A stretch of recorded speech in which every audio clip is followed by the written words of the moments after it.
Hello yours, welcome back to my channel. నేను మీ శర్వాణి. ఇవాళ మరొక ఆసక్తికరమైన కథతో మీ ముందుకు వచ్చేసా. ఒక అడవిలో పెద్ద చెట్టుపై ఒక పిచ్చుకల జంట నివాసం ఏర్పరచుకున్నాయి. ఆడపిచ్చుక కొన్ని గుడ్లను పెట్టింది.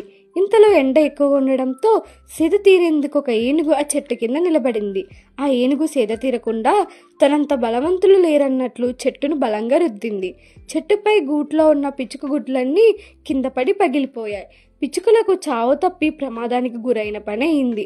గుడ్లన్నీ పగిలిపోవడంతో ఆడపిచ్చుక చాలా ఏడ్చింది.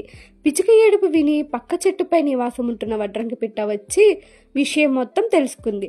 మిత్రమా, ఏడుస్తూ కూర్చుంటే ఒరిగేదేముంది? నీ గుడ్లను పగలగొట్టిన ఏనుగుపై ప్రతీకారం తీర్చుకోవాలన్నది వడ్రంగి పిట్ట. కొండంత ఏనుగుపై మేము ఎలా ప్రతీకారం తీర్చుకోగలమన్నాయి పిచ్చుకల జంట. నా స్నేహితురాలు తుమ్మెద వద్దకు వెళ్దాము, తనేమేమైనా ఉపాయం చెబుతుందేమో చూద్దామని వడ్రంగి పిట్ట చెప్పింది. అప్పుడు వీళ్ళందరూ కలిసి తుమ్మెద దగ్గరకు వెళ్లారు. ఏనుగు చాలా బలమైనది, దానిపై ప్రతీకారం తీర్చుకోవడం అంత సులభం కాదు.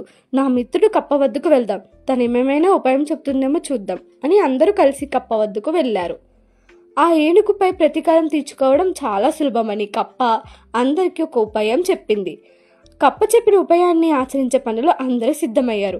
ముందుగా తుమ్మెద ఏనుగు కంటి వద్దకు వెళ్ళి కొట్టడానికి ప్రయత్నించింది.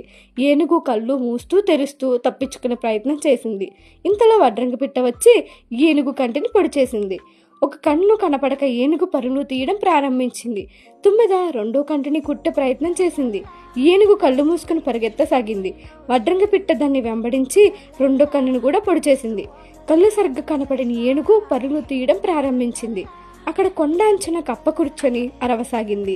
కప్ప అరుపు వినగానే ఏనుగు ఈ వైపు చెరువు ఉందని భ్రమపడి పరుగులు తీసింది.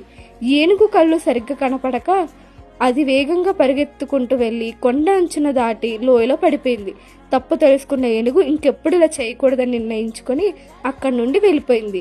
ఈ కథ నుండి మనం నేర్చుకోవాల్సింది ఏమిటంటే, మనకంటే బలవంతులు ఎవరు లేరు, మనల్ని ఎవ్వరు ఏమి చేయలేరని భావించకూడదు. చిన్న ప్రాణులైనా సరే ఎదురు తిరిగితే ఫలితాలు ఇలాగే ఉంటాయి. ఈ వీడియో నచ్చినట్లయితే లైక్ చేయండి, షేర్ చేయండి. మరిన్ని ఇంట్రెస్టింగ్ వీడియోల కోసం శర్వాణి ఛానల్ని సబ్స్క్రైబ్ చేసుకోండి. Thank you.